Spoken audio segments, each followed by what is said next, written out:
Hey,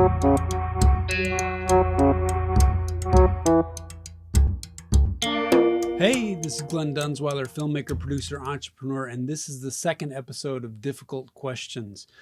This one is about sexism. Man, it's taken me a long time to figure out how to talk about this one. Specifically, I want to focus on how true is it that women are objects and men are resources? Because as a good feminist from the 90s, I see progress in equality, and then I see us backslide. And I just keep wondering why. Why is this happening? Why do we keep going back to these old standards for gender and for societal positions and the things that come along with that and the ceilings that come along with those positions? So I wanted to explore this, and obviously want to hear your thoughts as well, because I found that by asking the difficult questions, we can come up with solutions. Again, I don't have the answers. So going back to biology, I think men and women want different things.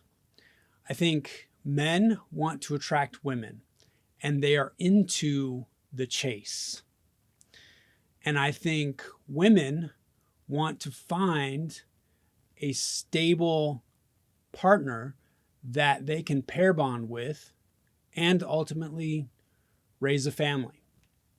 And I think these two things biologically are just constantly infiltrating our modern lives.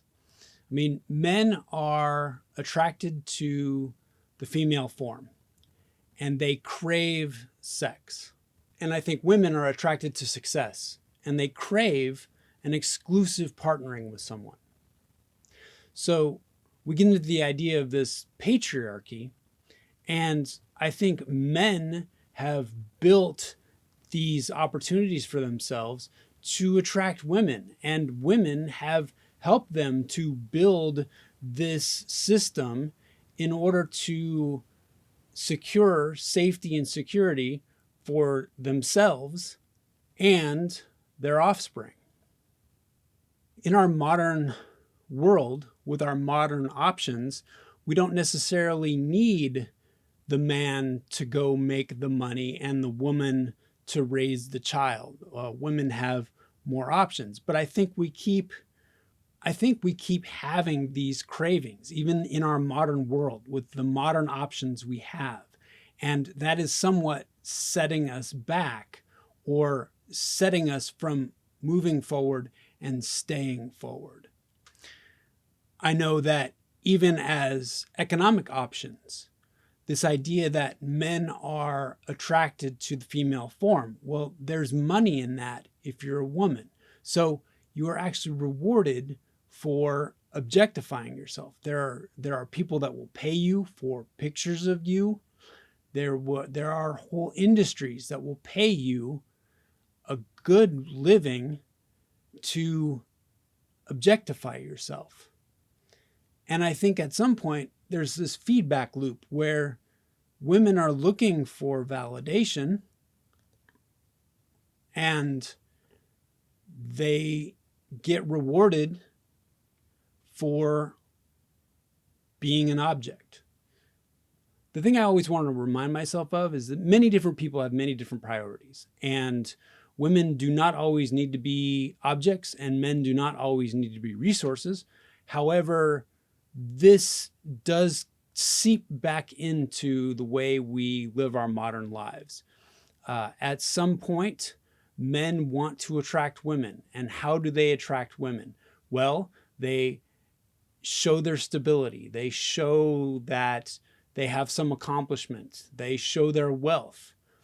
And at some point, women find themselves rewarded for becoming objects for men to see. I think a perfect example is Instagram, and how someone can build this following just by being you. I mean, the return on investment that's hard to walk away from. Someone is going to give you attention just for being you, just for being an object. Where I think men, it's all about what you can build to attract women. And so men are constantly trying to do things, and women are trying to be something. And even in relationships, I see this talk about with women, it's who you are with. And with men, it's what you do, right? So your accomplishment as a man is based on what you do. Your accomplishment as a woman is who you have attracted. And I think all of this personal stuff then works its way into the work world. There's this idea of protection, right? So I think as a man, at least when I grew up, the idea was I was my own protection. There was no protection around me other than my mother being my protector when I was young. And as a woman, I think you might be looking for external protection. And please, I would love to hear feedback on this, but this is often what I hear. So we look at people who need protection. So children, or executives in special situations. And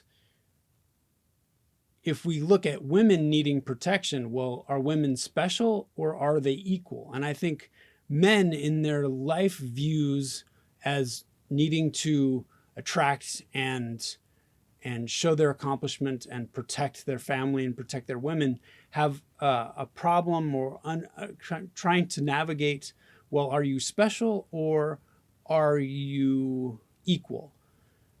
And there's some animosity built in that, I'm sure.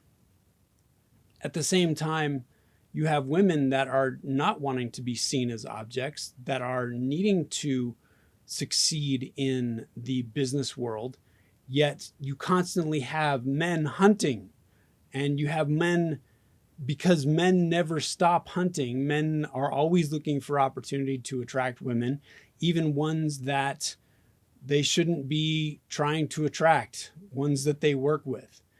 And these frustrations kind of build on themselves. So what do we do? And I think it's three things that can help. One is intelligence. You're either born with it or you're not. Two is training. I was really fortunate that I grew up with really strong women in my family, to include my mother. And I remember I started early with this kind of, I call a sex drive monster, right? In my head. Oh, women's body parts. It's exciting. I don't know why. And I was trying that sex drive monster on, I think when I was about 8, and I was writing something at school. And it was and I didn't know any other women, so I was writing about my mom's boobs or something.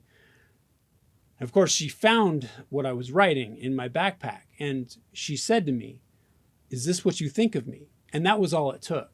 At 8, I was corrected, because I think that is the third part. Not only training of respect for the opposite sex, but being corrected.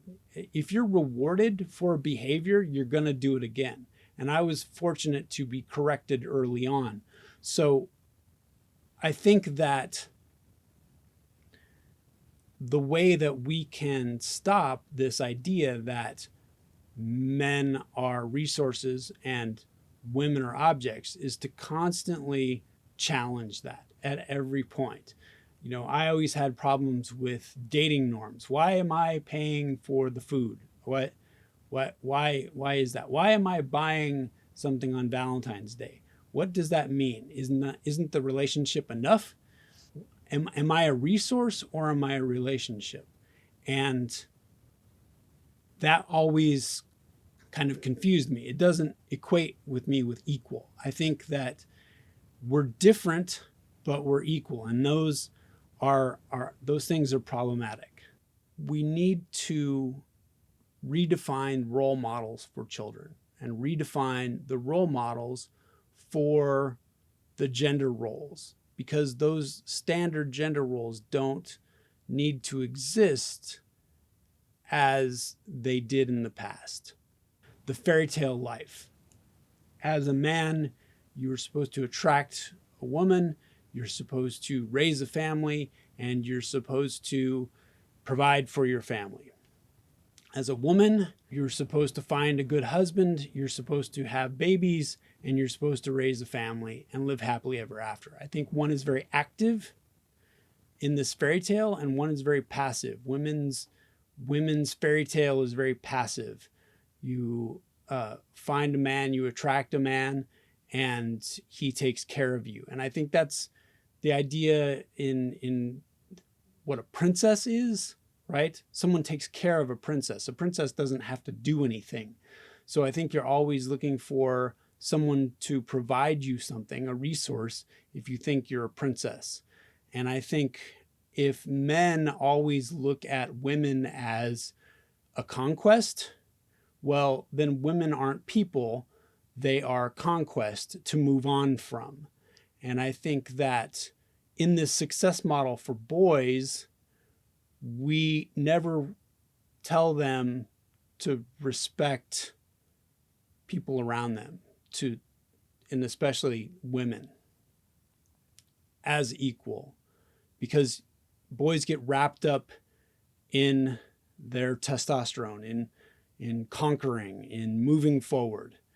I think if we teach children to stand on their own 2 feet, to try and gain what they need to succeed personally, and would do that with respect and control, I think we can get a handle on this.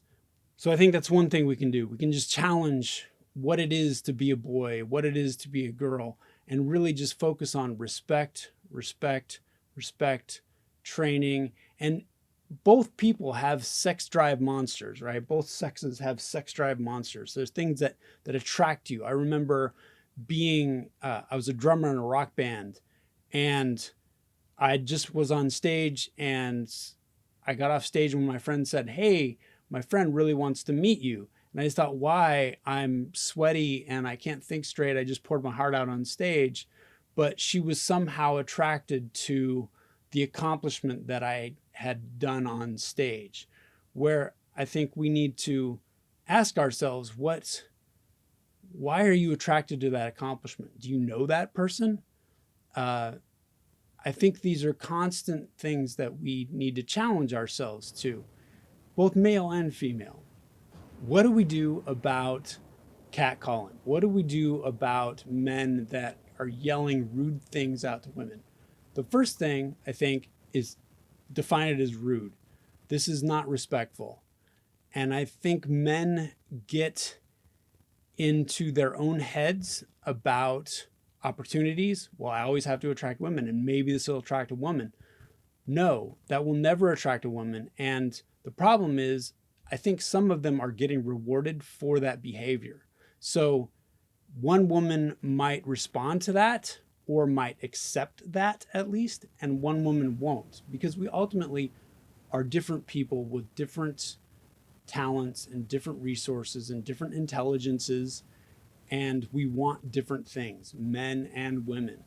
So I wonder if that's always going to be a problem. But I think training could help. A friend of mine talked about having a class where we had kind of gender training, where women understand that there is this sexual power that they get over men when they hit puberty. And they have to know that they have sway in a room just because of who they are. And then you have to know how to handle that, because on the other side of that, men can lose their minds, and they need to understand that they can't lose their minds. I think especially men are rewarded for not exhibiting control, but we need to be rewarded for exhibiting control, for exhibiting respect. At some point, a woman may want to have a child, and I don't know if that is a choice or that is a craving. right? This same idea as men craving sex. I think that some women do, and there are people that I've heard that say women biologically crave this, and I know there are exceptions to the rule, but how do we work with respect through that need and through that reality of raising a child and having to take yourself out of the workforce in order to have the child, and how you can still stay in the workforce to return to the workforce, and how a man could help raise that child more than they have in the past. I know one of the things that really throws me is this idea that we accept men being absentee fathers. Well, as long as you're earning money for the family, you don't have to see your kid. I don't think that's acceptable, but somehow historically we've accepted that. Man goes and works, woman raises the child. So we're constantly challenging those gender roles. At the same time, I know some women that really just want to stay home with their kid. And if they can do that, why shouldn't they get to do that? It doesn't help the woman that doesn't want to stay home with a kid. However, being personally responsible, working out your own situation, that other person's desire shouldn't matter. I think. I've been wondering what the incentive for change would be. Why would men not want to always be on the hunt?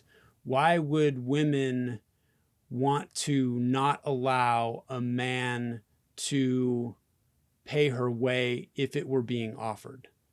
What is the incentive for those people to challenge those gender roles? One of the things I did want to touch on is this idea of equal pay for equal work. And I don't know, I've heard a lot of anecdotes from women that have said, I've had to put up with my salary being adjusted because I'm a woman. And absolutely, that does not make any sense. But I don't know that other people are going to solve your problem for you. I think that in the work world, in this patriarchy that we've set up, it is all about competition. And ultimately, it is about you saying, I am worth this, I have this value, and this is what I bring to the table, so I need to be paid this much. Because an employer will always look to pay you less, whether you're a man or whether you're a woman. So I've been in positions where I've been doing the same job, but because someone had seniority, they made more than me. Or because they were better at it, they made more than me. So trying to figure out how to, let's say there's talk about making a law, equal pay for equal work. Well, define equal work and define equal people. Because even though I constantly love the idea of saying we're equal, we're equal, we're equal, what does that mean? Equal in opportunity, equal in intelligence, equal in drive, equal in talent, because we're all different.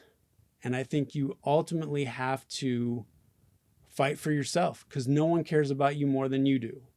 I will say that I have worked with a lot of successful women, and I think that whether it's a personal relationship or whether it's a business relationship, they're on a team. And they always look at it as them being on a team.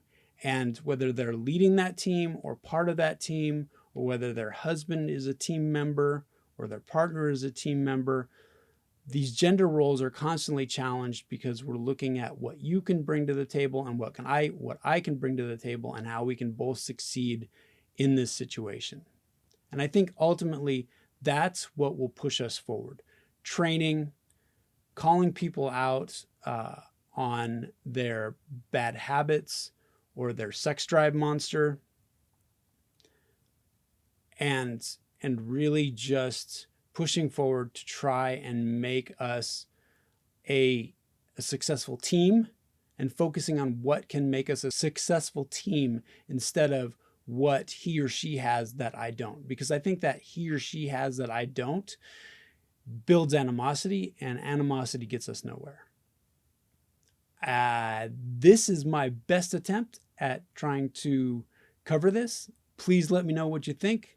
Please let me know what you missed. This is the third iteration of what I was going to talk about because, man, it's a deep, deep subject.